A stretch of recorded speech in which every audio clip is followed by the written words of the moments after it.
Terus kenapa kita harus memilih bank syariah? Ini landasannya. Karena Al-Quran landasannya. Ada 4 tingkatan pengharaman tentang riba. Ada di surat Ar-Rum itu yang pertama, ya Ar-Rum 39. Yang kedua An-Nisa 1661, sudah tuh Ali Imran 130, terakhir Al-Baqarah 275 sampai 279. Itu yang mengatakan wa 'alallahi bai'u wa harumar riba. Ya, ini landasannya. Yang kedua hadis. Hadis Rasul ini mengatakan melaknat pemakan riba, yang memberi makan riba, saksi-saksinya dan penulisnya. Jadi antum bisa juga kena ini kalau yang jadi notaris. Kemarin saya diminta notaris seluruh Indonesia di Bekasi, ya. Ketika dia jadi notaris, sudah menjadi notaris syariah. Jadi Pak, saya nggak boleh lagi dong jadi notaris untuk bank konvensional. Iya, karena Anda termasuk yang dilaknat oleh Rasul. Makanya kita sampaikan di sini. Jadi notaris kalau dia sudah tahu syariah nggak bisa lagi dia, karena dia ikut melanggar satu ayat Al-Quran di surah Al-Maidah ayat 2. Kita yang boleh itu wa ta'awanu 'alal birri wat taqwa. Nah, seperti ini kalau kita mau tolong menolong dalam kebaikan dan takwa. Tapi kalau kita jadi notaris untuk bank konvensional, wala ta'awanu 'alal ismi wal udwan. Enggak boleh. Orang bermaksiat enggak boleh kita tolong. Jadi orang bank konvensional menolong syariat itu dibenarkan. Tapi orang bank syariah menolong konvensional itu haram. Tidak dibenarkan. Karena ayat Al-Quran. Fatwa-fatwa sudah kita bisa baca bahwa perbankan konvensional itu harus ditinggalkan. Lajnah Daimah dan fatwa MUI. Ini tahun 2001 fatwa ini dikeluarkan nomor 20. Tapi ada sebagian besar ternyata anggota MUI dia nggak tahu ada fatwa ini sudah dikeluarkan. Jadi ketika saya membedah kitab yang saya tulis, itu Selamat Tinggal Bank Konvensional. Ini belum ada fatwa MUI keluarkan ini. Allahu Akbar. Ini MUI. Kebetulan ini ada sekjen sekjen MUI. Jadi mungkin belum sampai, memang mendapatkan kitab fatwa-fatwa DSN MUI itu tidak semua kita bisa dapatkan. Kecuali kita hadir di sana, membelinya di sana. Dan alhamdulillah yang baru ini sudah di Gramedia. Yang terbaru sudah dijual di Gramedia. Itu fatwa-fatwa ekonomi. Ya sudah dikeluar. Jadi mudah-mudahan kita tidak tahu bahwa MUI itu sudah keluarkan fatwanya nomor 20 tahun 2001. Itu tentang pedoman pelaksanaan investasi reksadana syariah. Di pasal 8 itu ada jenis emiten di mana ada usaha yang melanggar prinsip syariat Islam. Ada usaha yang melanggar prinsip syariat Islam. Apa itu? Yang A itu usaha perjudian. Yang B usaha lembaga keuangan konvensional. Dalam kurung ribawi, tutup kurung termasuk perbankan dan asuransi konvensional. Tegas dan jelas. Majelis Ulama Indonesia lewat DSN-nya mengatakan bahwa perbankan dan asuransi konvensional itu riba. Nah, riba dihukumin oleh Allah. Bukan MUI yang menghukumi, tapi Allah. Di surah Al-Baqarah 275. Wa 'alallahi bai'u wa harumar riba. Allah halalkan jual beli dan haramkan riba. Ya. Ini dasar ya untuk kita melakukan mengapa kita harus memilih bank syariah. Karena bank konvensional itu sifatnya dasar hukumnya adalah simpan pinjam. Yang dalam Islam simpan pinjam itu halal. Tapi kenapa diharamkan? Kenapa difatwakan riba? Karena disyaratkan di awal ada tambahan. Jadi yang menetapkan dia menjadi riba karena ada syarat di awal tambahan. Itu konsep bank konvensional. Jadi Anda kalau misal berakad dengan bank konvensional pinjam uang. Untuk apa? Untuk beli motor, untuk beli rumah, untuk investasi, untuk modal kerja. Tapi akadnya simpan pinjam. Akad kredit yang dikenal di masyarakat. Ya. Dia difatwakan riba karena dia disyaratkan di awal tambahan. Bank syariah kenapa bisa kita memilih ini? Karena Allah yang kabarkan jual beli halal. Makanya di bank syariah itu dapat keuntungannya dari mana? Dari jual beli, dari perkongsian, ya, dari kemitraan. Nah, kongsi dan mitra ini dia bukan hutang. Kongsi dan kemitraan bukan hutang. Makanya di situ yang punya modal siap menanggung resiko rugi.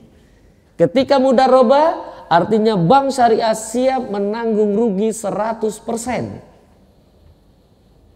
Jangan sampai terdengar lagi di masyarakat bank syariah tidak siap rugi. Saya bawakan ini undang-undang perbankannya tahun 2001. Ya. Ada di sini disebutkan, di fatwanya juga disebutkan bank syariah siap rugi. Justru masyarakat yang tidak siap rugi.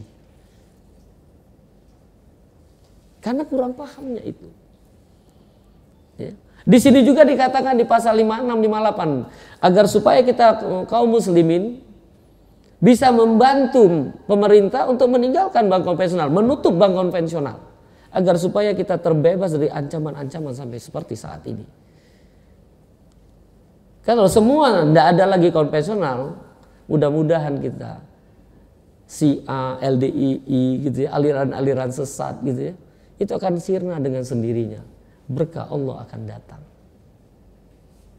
Karena riba itu adalah rayuan iblis berujung azab. Anda nggak pernah sadar di situ. Ujungnya azab.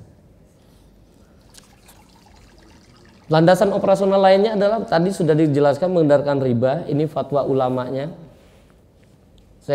Fatwa ulama. Ini sudah tegas tadi yang sudah saya sampaikan. Ya.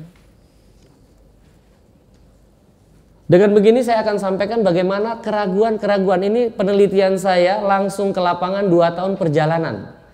Dari Aceh, Sulawesi, Kalimantan itu seluruh Jawa. Hampir seluruh kantor BNI konvensional saya datangin. Saya katakan bahwa kantor Anda ya, itu gaji yang diterima itu haram. Penghasilan yang diterima itu haram. Karena apa ini? Tapi alhamdulillah tidak ada kita bermusuhan. Karena kita cukup menyampaikan bukan menghakimi. Kita menyampaikan fatwa ulama kita bahwa perbankan konvensional itu riba. Kita sampaikan.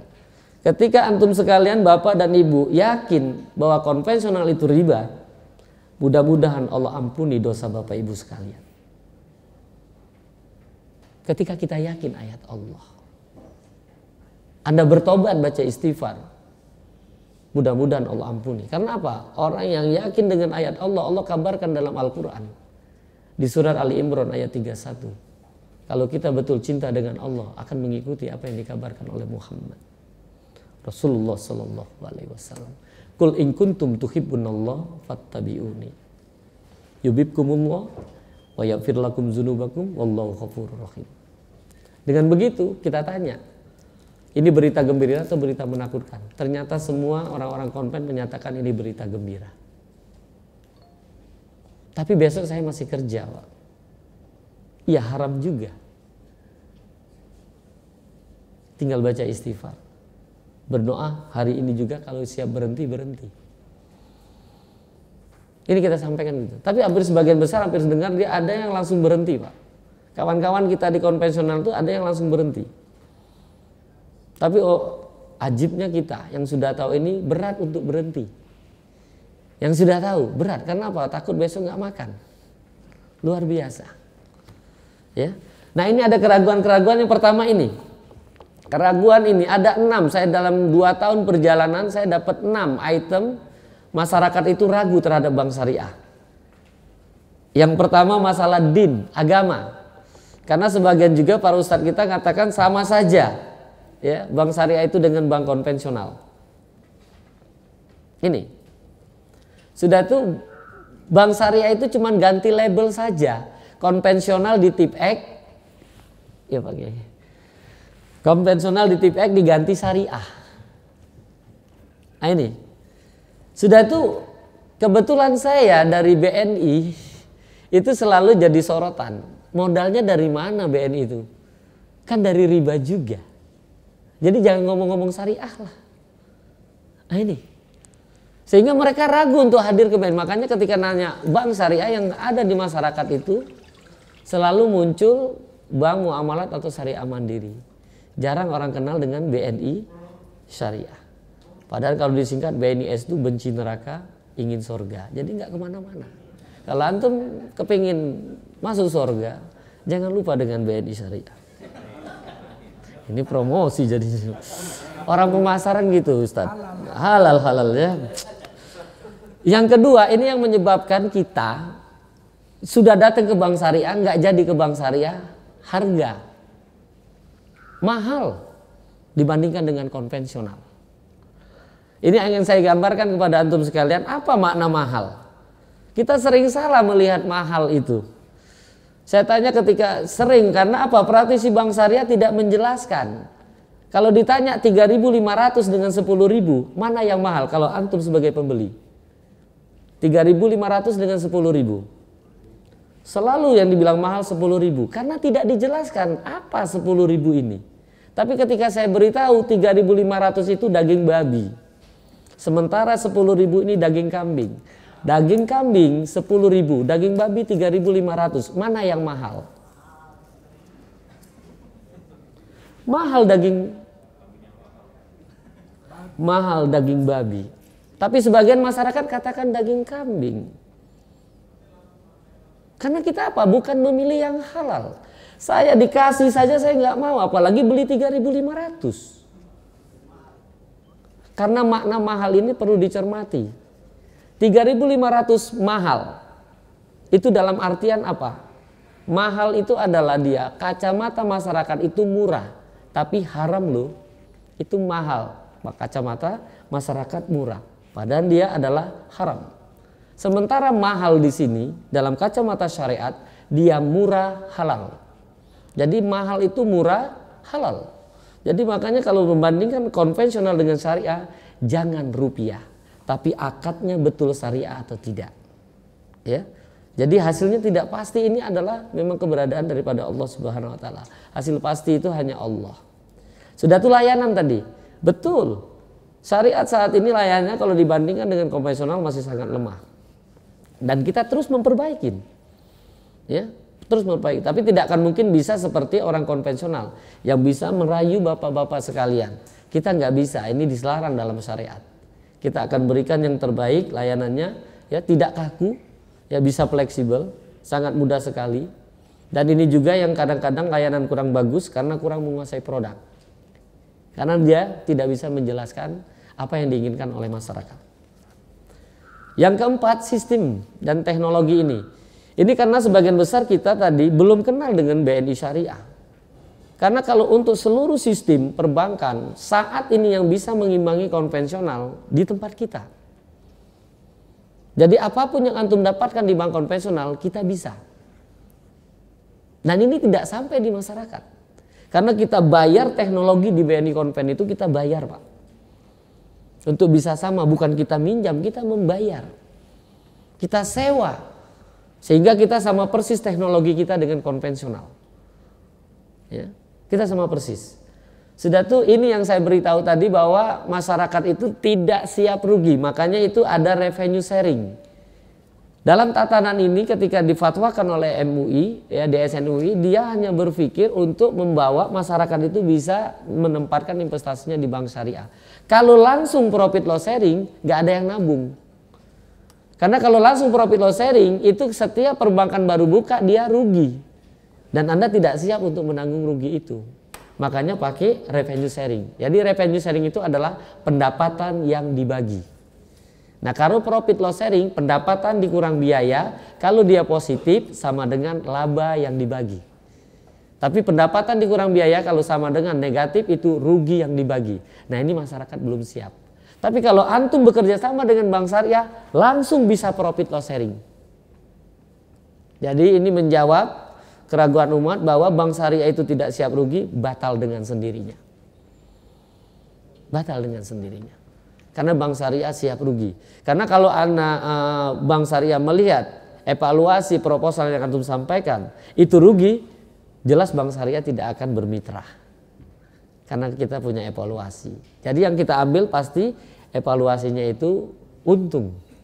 Tapi qadarullah ketika kejadian rugi itu yang diambil, ditanggung oleh bank syariah. Ya, tapi evaluasi awal itu yang dilihat. Kalau rugi jelas tidak diambil, tapi kalau untung baru diambil.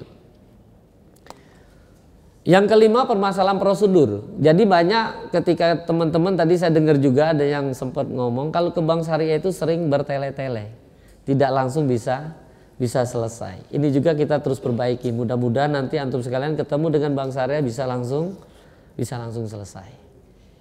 Dan ini juga yang ini pegawai dari bank konvensional. Saya dari bank konvensional, jadi dianggap ini prosedurnya nggak benar di bank syariah.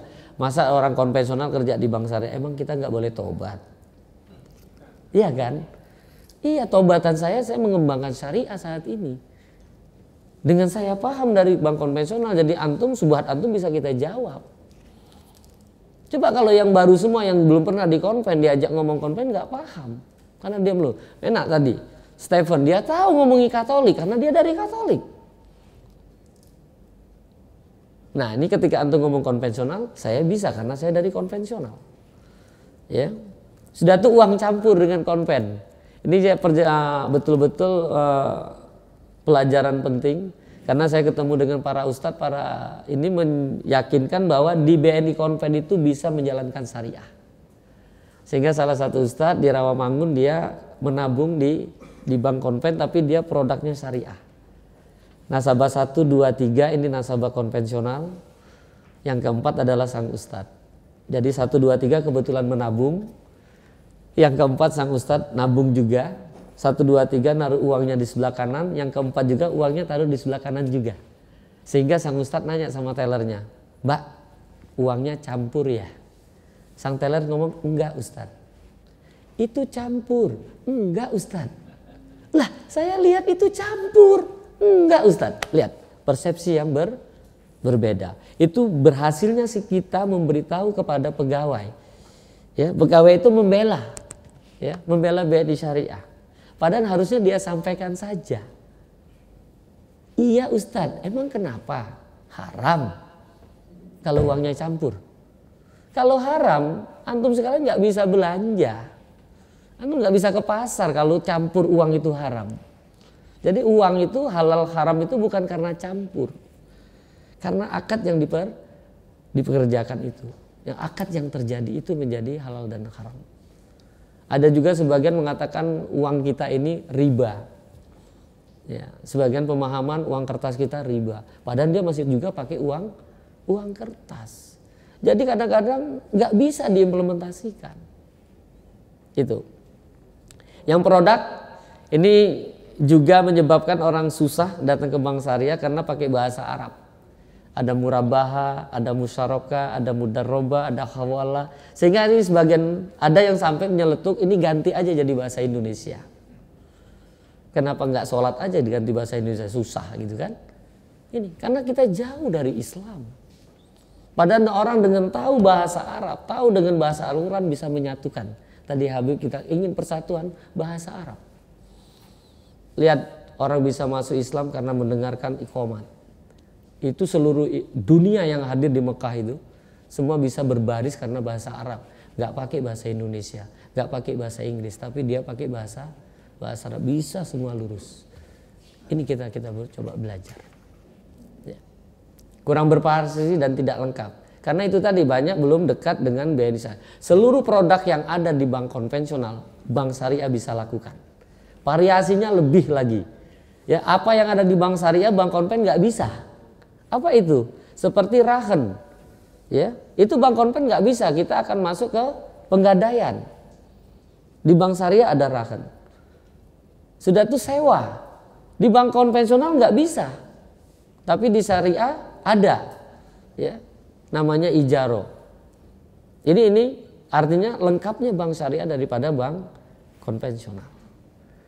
Nah, itu kira-kira keraguannya. Tapi saya akan beritahu apa itu beda bank konven dengan bank syariah. Kita lihat itu BK dan BS. BK itu apa Pak? BK itu ternyata Bung Karno. Bung Karno ini adalah Presiden Republik Indonesia dan belum pernah terfikir untuk bisa membuka bank syariah pada saat itu. Dia siap untuk bagaimana Republik ini merdeka. Ya, siapa pengganti Bung Karno? Bapak Soeharto. Nah, mulai di dia inilah muncul ya, itu ada bank dengan prinsip bagi hasil. Bapak Soeharto. Muncul BS yang pertama. BK yang kedua apa? Buat kopi. Ini teman-teman bagi perokok senang sekali buat kopi. Sambil ngopi dan ngerokok. Cepet. Nah, untuk kita bisa sehat, bisa keluar, kita tinggalkan kopi. Kita buat susu, 4 sehat, 5 sempurna. Makanya kita akan pilih selalu BS. Ya, itu BK itu adalah bank konvensional, BS itu adalah bank syariah. Kita lihat persamaannya, Pak. Ya, persamaannya. Ini Pak persamaannya, Pak. Jadi bank konven, bank syariah itu sama, Pak. Lingkarannya 4, isinya juga sama, Pak. M1 itu adalah masyarakat punya uang, M2 masyarakat butuh uang. M1 itu bapak-bapak sekalian, Pak Ustadz sekalian, Pak Kiai sekalian. Masyarakat butuh uang, antum juga sekalian, Pak Ustadz juga sekalian. Ini semua. M1, M2 adalah antum. B itu adalah bank, P itu adalah produk. Inilah yang sirkulasi ini akan terus. Semua sama. Bank konven atau bank syariah itulah lingkarannya. Bagaimana lingkarannya terjadi? Sama. Sampai di sini samanya, Pak. Dalam satu slide ini kita bisa lihat sama dan bedanya. Baik, kita lihat ini bedanya, Pak. Kalau bank konven, ketika dia masyarakat punya uang datang ke bank itu langsung dikasih bunga. Ya, bunga itu bertambah uang neraka ganjaran Anda 5%. Ya. Dia langsung cost of fund-nya 5%. Terus sementara di bank syariah itu nisbah, Pak, bukan bunga. Ya, nilai investasi syariah berkah Allah hasilnya. Makanya 60-40 dia tidak memberikan bank itu 60% tapi dia 0% karena ada hasil baru dibayar. Di sini terlihat beda. Kalau di bank konven itu bunga 5%, bank wajib menyediakan 5%. Sementara di bank syariah, masyarakat dapat 60%, bank tidak nyiapkan, dia tetap 0%. Sebelum bank dapat hasil dia tidak bayar. Di sini beda. Begitu juga nanti pada waktu pembiayaan. Ya. Pada waktu pembiayaan ini bunganya tadi 5%, enggak 5%. Naik 2 kali lipat menjadi 10%. Dan masyarakat wajib membayar walaupun belum ada hasil. Sementara kalau di syariah itu nisbah juga, dia tetap 60-40 misalkan. Artinya di sini bisa terlihat masyarakat punya uang dengan masyarakat tidak punya uang ternyata bisa sama posisinya. Beda di konvensional. Makanya kalau tahu konsep ini, semua orang tidak akan mungkin datang lagi ke konvensional. Kalau tahu dia konsep ini. Karena memang orang-orang yang masuk ke bank syariah ini, dia punya 3. Orang pindah ke bank syariah itu karena dia punya agama. Yang kedua pintar berhitung. Yang ketiga punya malu. Ini orang pindah ke bank syariah. Kalau dia nggak punya agama, nggak mungkin dia ke syariah. Kalau dia nggak pintar berhitung, nggak mungkin ke syariah. Apalagi kalau dia nggak punya malu. Dia seorang muslim masih juga di konven. Ini dia. Ini salah satu kita ke bank syariah. Terus yang terus ini apa? Naik lagi 15-20. Dia selalu naik. Inilah penyebab inflasi di konvensional. Artinya kalau kita meninggalkan konvensional, kita membantu pemerintah untuk menghindari inflasi. Menjauhi inflasi. Sementara syariah semuanya. Ini secara ini apa perbedaannya ini? Ini sudah jelas. Ada di buku yang kita tulis ini, Pak. Ini perbedaan bank konven dengan bank syariah. Terus tanda tanya kita. Siap nggak kita ke bank syariah? Ini yang membuat bapak-bapak itu rugi. Ini kriteria saya kasih tahu, Pak. Jadi bapak rugi itu karena apa? Nggak mau ini kriteria kita. Di bank syariah itu kriteria pertama mereka takut dengan azab Allah, tapi sedikit, Pak. Jadi pegawai bank syariah yang takut dengan azab Allah itu sedikit. Kebanyakan ini mana? Yang nomor 2 dapat SK. Jadi tidak tahu ujung pangkal dengan syariah, Anda mimpin bank syariah. Nah ketemu dengan antum tanya musyarakah mudarabah apa ya? Dia ingat aja. Ini. Yang ketiga itu mencari peluang jabatan karena di bank konvensional nggak punya lagi posisi, dia karena punya pengalaman, pindah aja ke syariah. Padahal dia nggak pernah mau belajar syariah, hanya untuk mendapatkan jabatan. Dia kerja saja. Ya. Nah ini dia. Yang terakhir ini anak-anak baru yang baru-baru lulus. Ya. Yang tesnya itu TOEFL Pak, bukan baca Quran. Tesnya TOEFL, bukan bahasa Arab. Jadi wajar kalau yang masuk ke Bank Syariah belum supaya. Makanya ini nasihat-nasihat ini kita sekarang pada waktu saya ngetes untuk masuk itu, yang saya lihat tauhidnya dulu. Bagaimana dia takutnya dengan azab Allah. Itu akan cepat dia belajar. Daripada dia yang dilihat TOEFL-nya. Jadi beberapa pegawai yang saya coba terima dengan pendekatan agama, justru dia cepat. Dan ini belum jadi konsep. Belum jadi konsep. Makanya ini akan saya coba rekomendasikan ya. Ya. Nah ini tadi yang saya kasih tahu 3 karakter pegawai dan nasabah ini Pak. Ya. Saya berikan ini terakhir rekomendasi Pak. Untuk kita bisa menjadi bank syariah yang kafah. Itu kita untuk mendapatkan ridha Allah Pak. Bapak pindah ke bank syariah itu untuk dapat ridha Allah Pak. Kita untuk ini Bapak nasihatin kami Pak kalau kami ada yang salah. Untuk mencari ridha Allah. Ini dasarnya surat Wal Asr. Ya, wal asri innal insana lafi khusr illal ladzina amanu wa amilus solihati wa tawassaw bil haqq wa tawassaw bis sabr.